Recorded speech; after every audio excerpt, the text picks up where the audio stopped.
Welcome to top news today. నేను మీనాని. వచ్చే నెల నుంచి పవన్ కళ్యాణ్ జిల్లాల్లో పర్యటన. నెలకు 14 రోజులు జిల్లాల్లో పర్యటిస్తారు. 6 నెలల్లో అన్ని జిల్లాల పర్యటన పూర్తి చేస్తానని, ఇకపై పార్టీకి సమయం కేటాయిస్తానని తెలిపారు deputy CM Pawan Kalyan. RTGS పై సచివాలయంలో ముఖ్యమంత్రి చంద్రబాబు నాయుడు సమీక్షకు హాజరైన అధికారులు. న్యూ ఇయర్ వేడుకల నేపథ్యంలో హైదరాబాద్ లో పోలీసులు కట్టుదిట్టమైన ఏర్పాట్లు. నగరంలో అన్ని ఫ్లైఓవర్లను బంద్ చేయాలని పోలీసుల నిర్ణయం. మాజీ ప్రధాని మన్మోహన్ సింగ్ సంతాప తీర్మానానికి మద్దతు తెలిపిన బీఆర్ఎస్ పార్టీ మన్మోహన్ సింగ్ కి భారతరత్న ఇవ్వాలని తెలంగాణ ప్రభుత్వం పెట్టిన ప్రతిపాదనకు సంపూర్ణ మద్దతు ప్రకటించిన బీఆర్ఎస్. సంధ్యా థియేటర్ ఘటనపై స్పందించిన పవన్ కళ్యాణ్ గోడితో పోయేదాన్ని గొడ్డల దాకా తెచ్చారని, అభిమాని మృతి చెందిన తర్వాత వెంటనే వాళ్ళ ఇంటికి వెళ్లి పరామర్శించాలి, మానవతా దృక్పథం లోపించినట్లయిందన్నారు పవన్ కళ్యాణ్. ఏపీ నూతన సీఎస్ గా విజయానంద్ సీఎస్ గా నియమిస్తూ ఆదివారం రాత్రి ఉత్తర్వులు విడుదల చేసిన ప్రభుత్వం. మాజీ ప్రధాని మన్మోహన్ సింగ్ ఆర్థిక సంస్కరణ రూపశిల్పి సీఎం రేవంత్ రెడ్డి వ్యాఖ్యలు. ఎన్టీఆర్ భరోసా పెన్షన్ లో స్పౌస్ కేటగిరీని కొత్తగా చేర్చిన రాష్ట్ర ప్రభుత్వం. పెన్షన్ పొందుతున్న వ్యక్తి చనిపోతే అతని భార్యకు ఈ కేటగిరీ కింద మరుసటి నెల నుంచే పెన్షన్ ఇవ్వనుంది ప్రభుత్వం. తిరుమల దర్శనం. తెలంగాణ ప్రజాప్రతినిధుల సిఫార్సు లేఖలకు చంద్రబాబు అంగీకారం. జనవరి 4న రాజమండ్రిలో game changer pre release event. Dil Raju Pawan తో భేటీ అనంతరం ప్రీ రిలీజ్ ఈవెంట్ తేదీ ఖరారు. Boxing day test Yashasvi out పై వివాదం. ఆస్ట్రేలియా ఆటగాళ్ల అప్పీల్ను తోసిపుచ్చిన ఫీల్డ్ ఎంపైర్.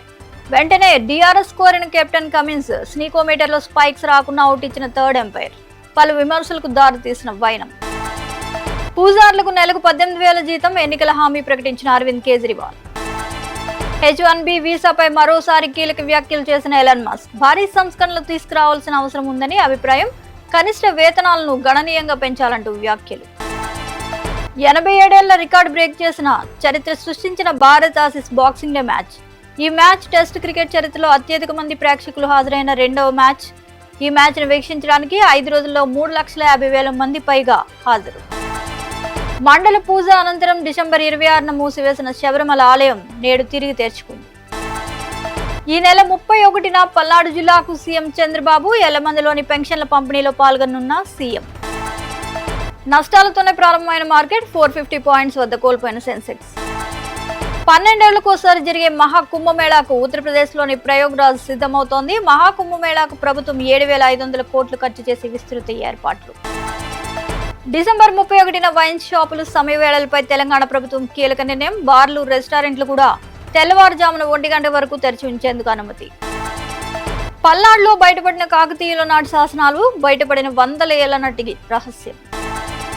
డాన్స్ ఈవెంట్ లో ప్రమాదం. ఎమ్మెల్యే తలకు తీవ్ర గాయం. వెంటిలేటర్ పై చికిత్స. కేరళలో ఘటన. తగ్గిన బంగారం ధర. గత 4 రోజులుగా పెరుగుతూ వినియోగదారులకు షాక్ ఇస్తున్న బంగారం, వెండి ధరలు తాజాగా సోమవారం నాడు బిగ్ రిలీఫ్ ఇచ్చాయి. ఆకాశంలో అద్భుతం. మీరెప్పుడు చూడని అరుదైన బ్లాక్ మూన్ ఆవిష్కరించనుంది. డిసెంబర్ 30న సోమావతి అమావాస్య రోజు ఆకాశంలో అరుదైన దృశ్యం. కార్లలో నేరుగా సోలార్ విద్యుత్ ఉత్పత్తి చేసుకునేలా సోలార్ పెయింట్ అభివృద్ధి చేసినట్లు ప్రకటించిన మెర్సిడెస్ బెంజ్ కంపెనీ. తెలుగు తల్లికి జలహారతి. భారీ ప్రాజెక్టు పేరు ప్రకటించిన సీఎం చంద్రబాబు. ఏపీ ప్రభుత్వం భారీ ఎత్తున తీసుకొస్తోన్న గోదావరి బనకచెర్ల ప్రాజెక్టు ఏపీకి గేమ్ చేంజర్ అవుతుందన్న చంద్రబాబు. నదుల అనుసంధానంతో ప్రతి ఎకరాకు నీళ్లు ఇస్తామని వెల్లడి. నిరంతర వార్తా శ్రవంతి కొరకు వీక్షిస్తూనే ఉండండి. మేము VS news. Please like, share and subscribe.